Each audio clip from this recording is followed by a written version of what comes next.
শান্তির রান্নাঘরের রান্না হবে আলু দিয়ে রুই মাছের ঝোল।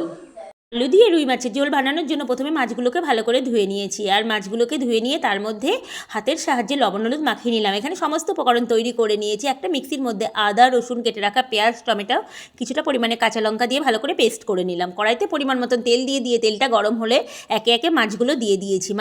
মাছগুলো যখন ভাজা হয়ে গেছে একটা পাত্রে তুলে নিলাম। এবার কেটে রাখা আলুগুলো মাছ ভাজা তেলের মধ্যেই দিয়ে দিয়েছি। দিয়ে ভাজা হয়ে গেলে একটা পাত্রে তুলে নিয়ে তেলের মধ্যে জিরে শুকনো লঙ্কা তেজপাতা ফোড়ন দিয়ে একটু নাড়াচাড়া করে নিয়ে তার মধ্যে বেটে রাখা মশলাগুলো দিয়ে দিয়েছি। বন্ধুরা, মশলাগুলো দিয়ে একটু জল দিয়ে দিয়েছি যাতে মশলাটা লেগে না যায়। মশলাটা দেওয়ার পরে তার মধ্যে জিরে পাউডার ধনে পাউডার শুকনো লঙ্কা পাউডার দিয়ে দিয়েছি।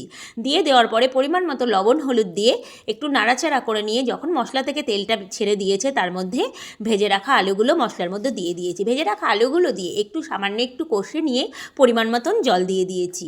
জলটা দেওয়ার পরে ভেজে রাখা মাছগুলো ঝোলের মধ্যে দিয়ে ঢাকা দিয়ে দিয়েছি। তো বন্ধুরা, 10-15 মিনিট পরে ঢাকনাটা তুলে দেখো, একটু গরম মশলা পাউডার ছড়িয়ে দিয়ে তৈরি হয়ে গেছে আমার আলু দিয়ে রুই মাছের ঝোল।